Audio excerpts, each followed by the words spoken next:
Сегодня будете готовить.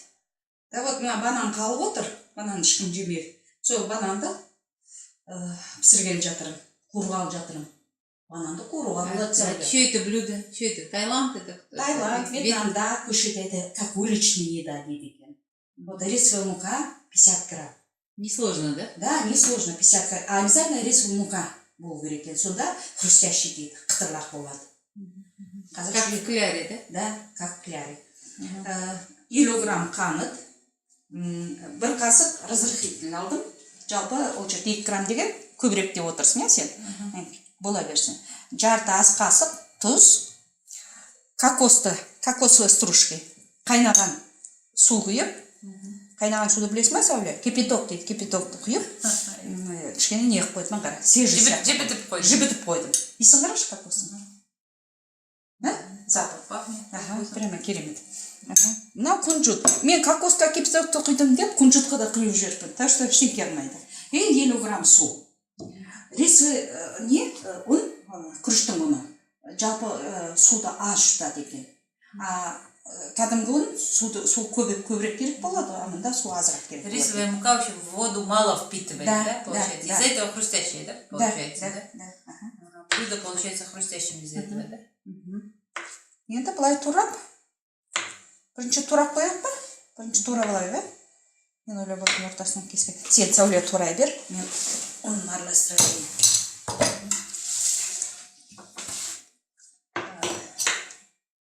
Соны салдым. Қантымды салдым. Какой толщиной это я вижу? Менікі сияқты. Жуандығын. Араластырдым. Это наподобие конфет получится, да? Наверное. Я не пробовала. Вот сейчас попробуем.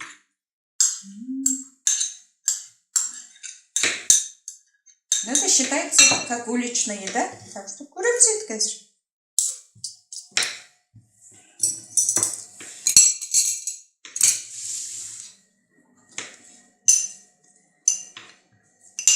Кунжут. Сосын маған. Кокосовые стружки. Конечно, әрине. Дәмін керемет қылатын шығар, иә? Наверное. Так, это готово. Готово? Енді көреміз қазір. Бізге аз болса, қазір тағы қосамыз, иә, Сәуле? Да, мне кажется, много муки. Білмеймін. Кляр разве не должен быть жидковатым? Кішкене жидковаты болады.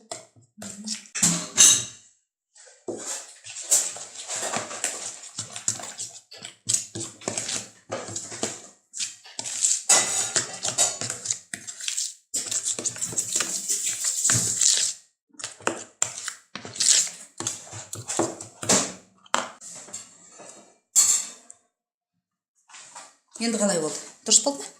Мне кажется, так же. Хотя я добавила уже 2 ложки. Сен басқа тәртіпке берейік. Мен андағын қорайын.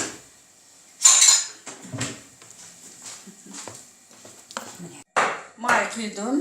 Майымыз қатты сыған жоқ әлі. Қатты сып кетсін, да, Сәуле? Май қатты не болу керек. Было хрустящим. Я, чтобы было хрустящим. Так, майды не қылайық. Жарайды.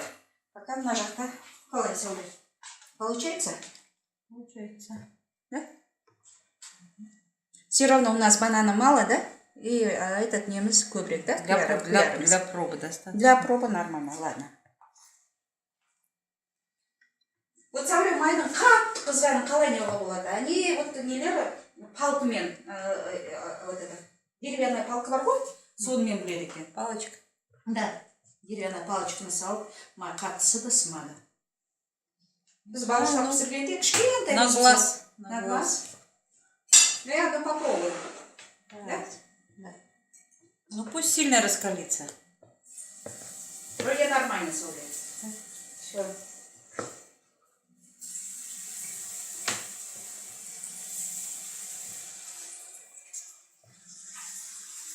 Но все равно клярмыз бірінші кезіндегісінде қалу керек екен, Сәуле.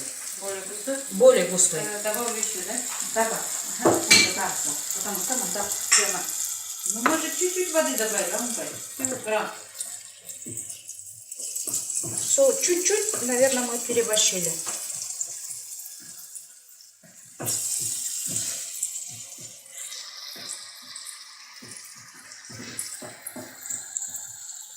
Куға берсін.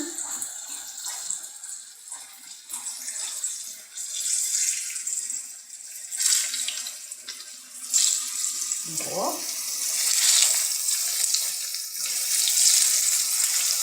Интересно. Енді теперь капустада шницельді пісіріп көруіміз керек, Сәуле, иә? Давайте. В следующий раз, да?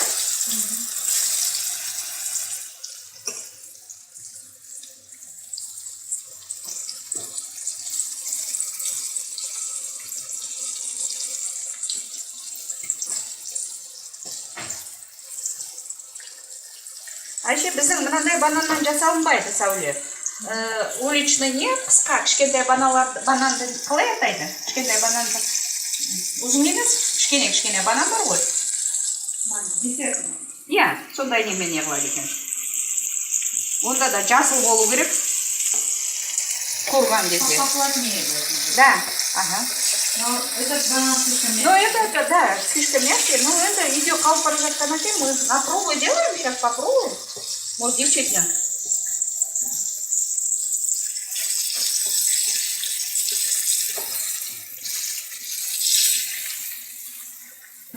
Где бумажные салфетки? Нет, стал. Вот, если он мягкий, банан ломать надо. И, наверное, попроще надо. Да? Нет, мына жерден ломать кеткен жоқ, Сәуле. Қандырақ. Я помню, полезно. Может, потоньше не уже там. Ничего страшного. Мы же на пробу делаем. Это десертки, Сәуле.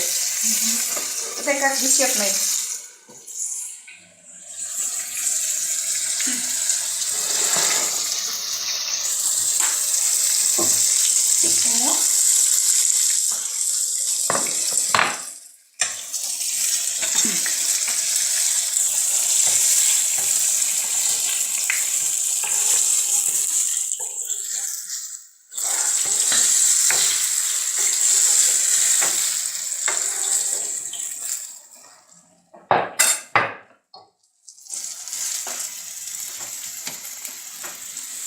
Теперь давай попробуем. Это чистые будут только. Это как.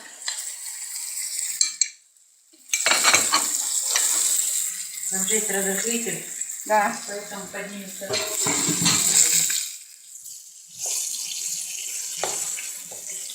Сәуле. Попробуй. Кур. Должно быть хрустящее. Но видишь, вот это мягкий, поэтому.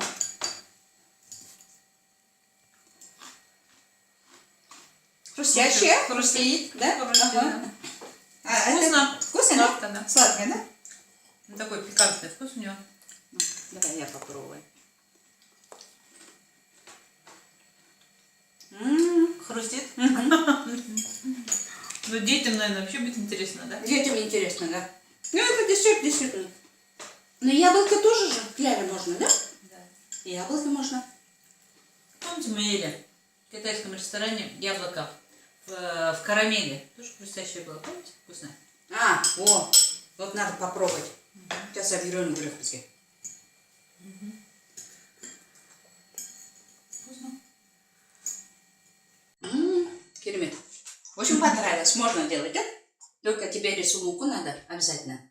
Обычную муку там. Обычную муками тоже можно попробовать. Или как ты думаешь? Не, я думаю, рисовая тут свой фокус какой-то Да? есть, наверное, да.